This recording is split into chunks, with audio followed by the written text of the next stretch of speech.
We began this module with a discussion of different types of learning mechanisms, like classical conditioning, operant conditioning, and the types of reinforcement schedules that behaviorists showed are most effective in pigeons, rats, and sometimes even in humans.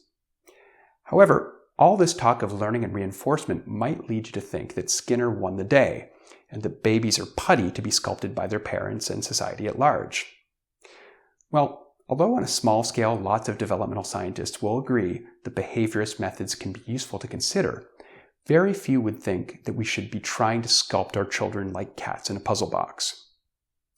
One reason to doubt this vision is that human behavior probably isn't infinitely malleable, as work in behavior genetics seems to suggest.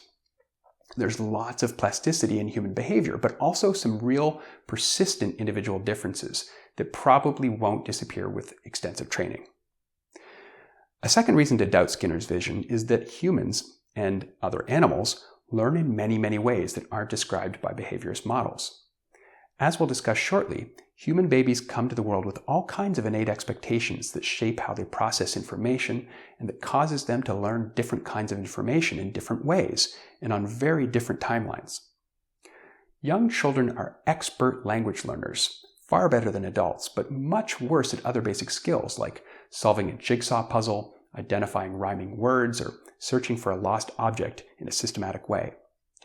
Other species have their own special talents. As we mentioned before, some species of birds are exquisitely sensitive to the configuration of stars in the sky and can identify the North Star by observing the physical rotation of the night sky around the polar axis. This is something that most humans, let alone most human infants, can't do without extensive training. Classical conditioning and its ilk have very little to say about how these amazing species-specific talents work.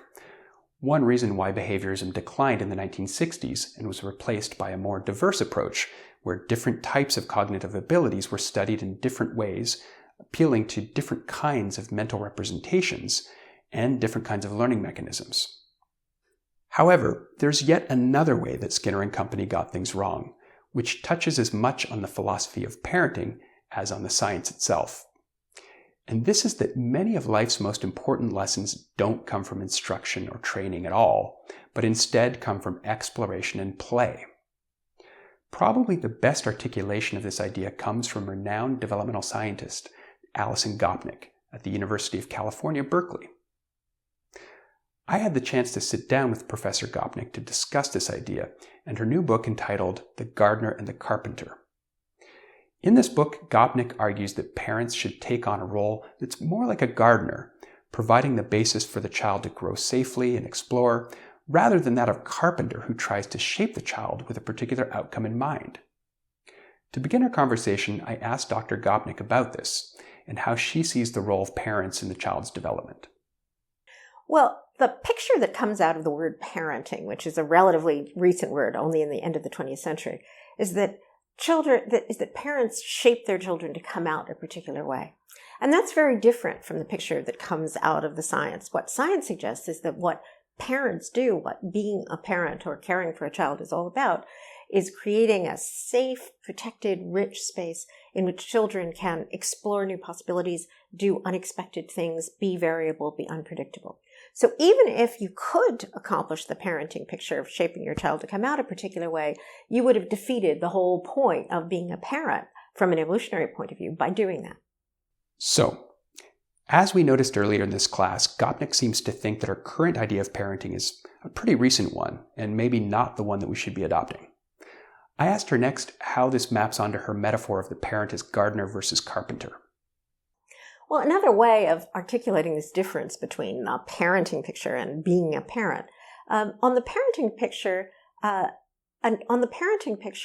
being a parent is like being a carpenter. You have some raw material, and if you just get the right kind of expertise and techniques and tips, you're going to be able to shape that material into an adult who has a particular kind of properties, who's smart or happy or successful.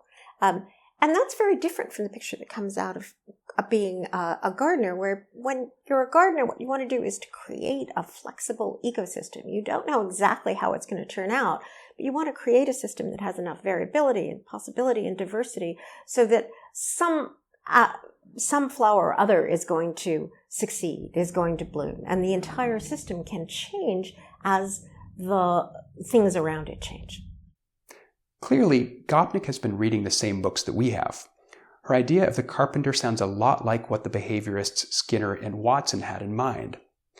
What she argues here is that by trying to shape our children with one particular outcome in mind, to be good at math or good at reading or to solve a particular problem, we're removing their opportunity to learn how to learn on their own through exploration, with the result that in future they may be less prepared to take on novel challenges that they weren't thoroughly trained to take on in the first place. The issue for Gopnik isn't just about creativity. It's also about the ability to solve problems without supervision and to take on new challenges that weren't in our behaviorist training set. To drill down on this idea a little, I asked her what she thinks the difference is between learning from a teacher and learning through exploration. Well, in computer science, they talk about a kind of trade-off between two kinds of learning, exploration and exploitation. And the problem is that when you're trying to learn something, you might just narrow in on one specific problem. And that's typically what happens when you have a teacher. A teacher tells you this is the thing that you should learn and this is how you should learn it. In exploratory learning, when you're just playing, for example, or when you're just even internally thinking and exploring possibilities, you aren't just thinking about the one thing that's the right answer. You're thinking about all the different right answers that there could be, all the different possibilities there are, all the different ways that there could be an answer to this particular problem. So the problem with teaching, and there's a number of studies that show this, is, for example, if you show the child how a machine works in a complicated way and say, look, I'm showing you how this works, the child will do exactly what you did. Whereas if instead of that you say, here's my toy, let's figure out how my toy works, the child's more likely to develop a more abstract picture of what the toy is like and more likely to invent a new way that the toy could be, invent a new solution to making the toy go. To follow up on this, I asked Gopnik about the importance of play. One of the things that's interesting about play is that we've all had the intuition for a long time that play is important, that children learn through play, that play is part of learning. But we haven't had really good scientific evidence for this until relatively recently. And I think there's actually a reason for that, which is that if you want someone to just do one thing and do that one thing really well, the best way to get them to do that one thing is, in fact, to teach them. It's to get them to accomplish that particular goal. But if you want someone to be able to do something new, to be able to respond to changing circumstances, to be able to deal with a world that's different from the world that you'd seen before, it turns out that play is a very good way of doing that, because just what we do in play, whether it's a rat doing rough and tumble play or a grown-up doing drama or a child doing pretend play and imagination, what we're doing when we play is exploring the space of possibilities, thinking about how the world might be if it were other than the way it is now. Finally, in keeping with the theme of our class, the science of parenting, I asked Allison which scientific studies parents can learn the most from as they raise their kids. Well, the science mostly just shows you how smart the children are. So I think the moral from this kind of scientific studies that developmental psychologists do is that children are extremely good at learning from the spontaneous things that parents do all the time. So they're very good at learning just by looking, by observing you, by imitating the things that you do themselves.